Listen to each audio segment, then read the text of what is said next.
A zsinórban negyedik kétharmados felhatalmazás ellenére komoly változtatásokat eszközölt a miniszterelnök a kormányzati struktúrában. Több minisztert lecserélt és feladatok is gazdát cseréltek a tárcák között. Hogy mire lehet számítani az új kormánytól, azt Schiffer Andrással elemezzük. Aki már itt van a stúdióban, jó estét! Már is erről is beszélünk, de szóba került az előbb az Alkotmánybíróság döntését, ügyvédként megkérdezem a véleményét az Alkotmánybíróság döntéséről, hogy értékel. Ugye megvan az indoka, én ezt most el is mondtam az előbb Vadai Ágnesnek. Kiábrándító leszek, mert nem volt módom elolvasni a határozatot, már pedig én bírósági határozatokat nem igazán szeretek úgy véleményezni, hogy nem olvastam még az indokolás szövegét. Általánosságban azt tudom mondani, hogy én nagyon nem szimpatizálok azzal a gyakorlattal, amelyik kiterjesztően értelmezi. Akár itt most gondolok a paksi bővítés dolgára is, a nemzetközi szerződés fogalmát, mint kizárókot, vagy éppen a költségvetési témát, mint kizárókot.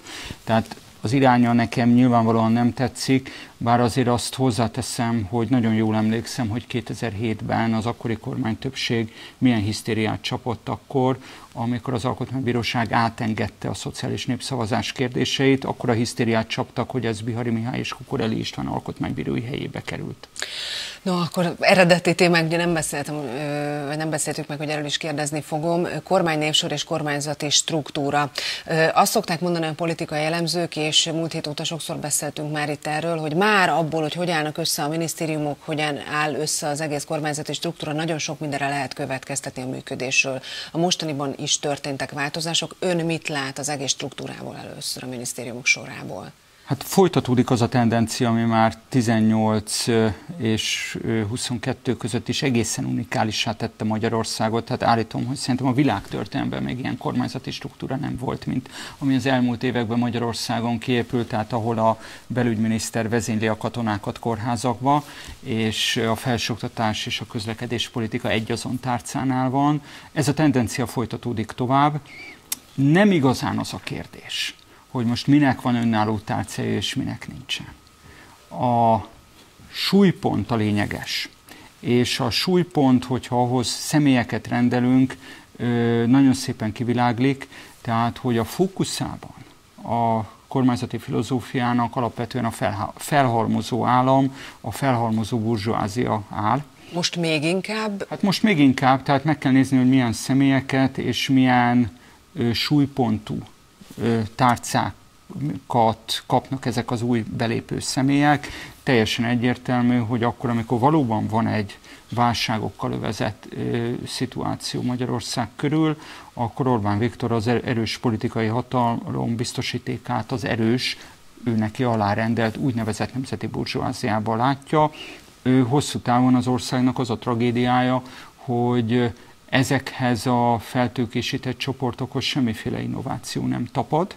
Tehát a termelő szektorokban az elmúlt 12 évben rezdületlen a multinacionális tőkének a túlsúlya, a magyar exportban az importnak az aránya rezdületlen, sőt, hát Szijjártó Péter az elmúlt hónapokban is azzal dicsekedett, hogy akkumulátor nagyhatalom leszünk, amivel nem csak, hogy konzerválja a külföldi tőkének a túlsúlyát a termelőágazatokba, hanem brutális mértékben túlterheli a természeti erőforrásokat, elsősorban a magyar vízkincset. Nagy Márton most beszélt erről a meghallgatásán egyébként, hogy a magyar tulajdont az ön által említett szektorokban növelni kell. Ugye említett is jó pár példát el. Látta a meghallgatását, vagy olvasott? Nem láttam, olvastam, de még egyszer én azt az irányt látom, hogy főúri parancsra bizonyos köröket tovább tőkésítenek, tovább erősítenek, de ugyanakkor most túl azon, hogy ízlésbelileg, meg demokrácia szempontjából erről mit gondolunk, semmiféle olyan szándék nincsen, hogy ezek a föltőkésített különböző körök, ezek valamilyen magasabb hozzáadott értéket termeljenek. Ami kritika elhangzott az ellenzék részéről környezetvédelem, oktatás, egészségügy tekintetében, az annyiban jogos, hogy valójában itt nem valami jövőorientált stratégián töri a fejét a kormányzat, hanem ugye ez a hivatalos kommunikációban el is hangzott, hogy miután annyi veszély övez minket, ezért a saját hatalmi bázisát akarja megerősíteni. Hát gazdasági válság van, persze. Hozzáteszem, hogy a miniszterelnöknek, a miniszterelnök gondolkodása mögött azért ott van egy 20-25 éves tapasztalás. Tehát azért legyünk igazságosak, 90 után a magyar kormányokban tovább élt az államszocialista minisztertanácsnak a szerepfelfogása, tehát magyarul akkor vagy jó miniszter, hogyha a saját szektorodnak jó sok forrást ki tudsz lobbizni. Ez megölte a politikai kormányzást, ezt nem csak Orbán Viktor látta 2002 után, Gyurcsány Ferenc is látta, lásd az összödi beszédnek a tartalmát. Orbán ezzel radikálisan szakít, tehát itt immáron nem az az ő fő félelme, hogy esetleg megalvadt struktúrák bújnak meg a minisztériumokba és áskálódnak ő ellene, mert már régen kiciánoztak mindenkit, aki 10 előtt ott meghatározó pozícióban lett volna. Ő attól tart, hogyha valakit egy kompakt közpolitikai, közigazgatási terület élén hagy több évig, az egy idő után nem a miniszterelnöki pátenst fogja végigverni az államigazgatáson, hanem egy-egy szektornak lesz a kijáró embere a kormány. Na de hát azt le is veheti.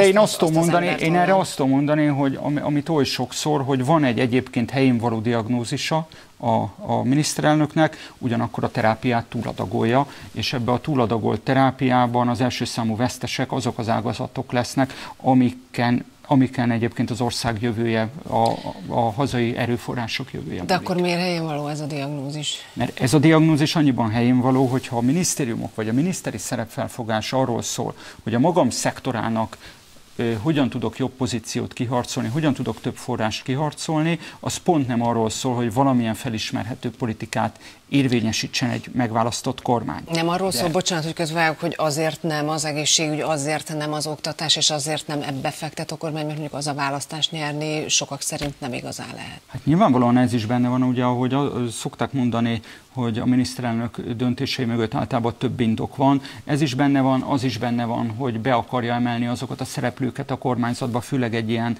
vészterhes, kiszámíthatatlan időszakban, akik egy recsenés esetén neki esetlegesen potenciális riválisai lehetnének.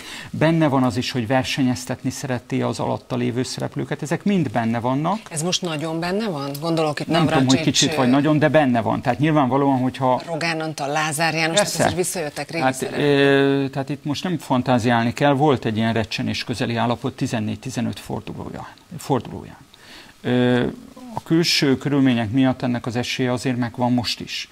És nyilvánvaló, hogy akár Lázár János, akár Navracsics Tibor, de mások is potenciális kristályosodási pontok lehetnének, éppen ezért bent tartja őket a kabinetben, de ha már Navracsics Tiborról beszélünk, a előbbi felhalmozó stratégiának lényegi eleme viszont az is, hogy az uniós források mihamarabb megérkezzenek a nemzetgazdaságba.